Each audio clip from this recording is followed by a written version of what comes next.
Marek Dorier, bienvenue à la Web TV des Rencontres Pro 2010 à Mons. Alors, on est très heureux de vous accueillir aujourd'hui et on voudrait que vous nous parliez des nouvelles programmations et de tout ce qui va se passer au Phénix, étant donné que vous êtes le nouveau directeur fraîchement nommé.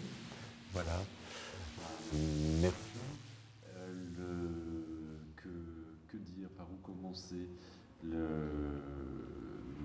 Le nouveau projet que j'ai présenté pour le Phénix repose sur deux idées clés, en fait. D'un côté, l'idée d'ouverture et de l'autre côté, l'idée d'innovation. Je passerai rapidement sur l'ouverture, puisque je pense que c'est plutôt le versant d'innovation qui vous intéresse particulièrement. L'idée est de faire du Phénix une maison ouverte à tous les publics, comme veut aussi son label de scène nationale.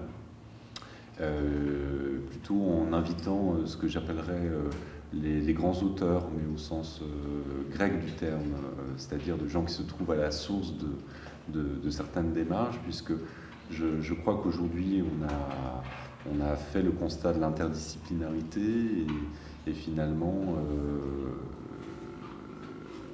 on a avant tout des artistes importants qui ont su constituer un univers particulier. Donc toute la saison, dans la grande salle, on fera une invitation à ces grands auteurs qui ont redistribué leurs héritages esthétiques au sein d'univers qui leur est propre. J'aime bien prendre la figure, par exemple, aussi du cinéma d'auteur, parce que je crois que c'est un peu ce qu'on a vécu ces 20 dernières années dans le spectacle vivant.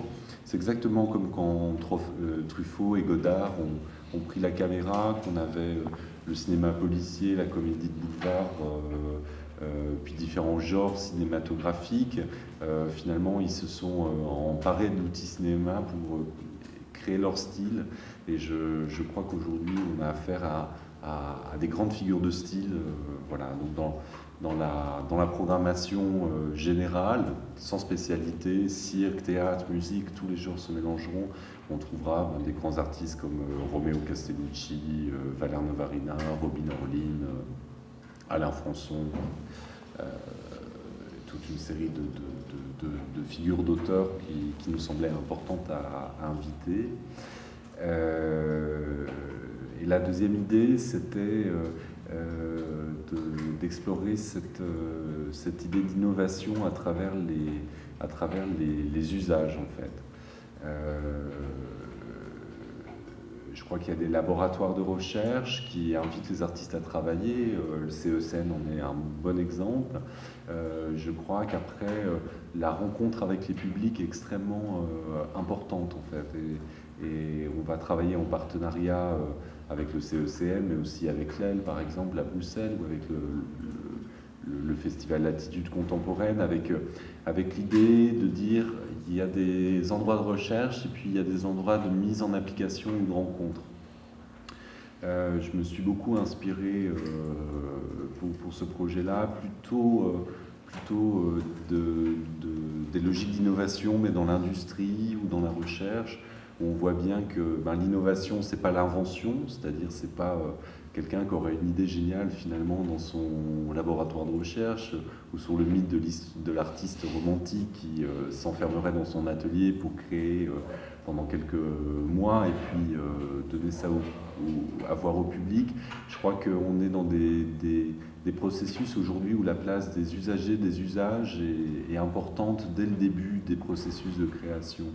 Et ce qu'on va essayer de faire en partenariat avec les différents lieux de recherche, comme le CECN, c'est d'aider à la rencontre entre des démarches de recherche et des publics. Et quels sont dans ce pôle innovation, quelles sont les matières, les matériaux pressentis, les technologies également pressenties Je crois que c'est tout horizon, en fait. On part sans a priori au final d'utilisation de formes. J'aime bien prendre cette métaphore. La première fois, enfin c'est pas une métaphore, c'est une image historique, mais la première fois que les Frères Lumière ont montré leur cinéma, c'était dans des cabarets, c'était dans des foires, et il y avait une réalité foraine presque aux inventions.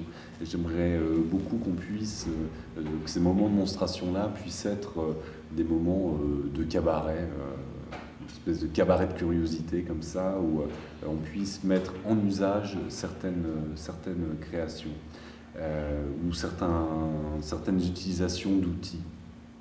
Parce que je crois par exemple dans l'industrie, l'innovation c'est la mise en usage, puisqu'on teste, on essaye, on fait rencontrer des démarches innovantes avec des publics pour voir si les choses prennent, quoi. Et je crois qu'une innovation devient innovation à partir du moment où elle est usée, utilisée. Donc on ira vraiment chercher sans a priori d'outils. Ça peut être à la fois technologique, mais ça peut être aussi une innovation sociale, ça peut être une innovation d'idées, ça peut être une innovation de comportement, mais de nouvelles logiques qui interrogent les usages.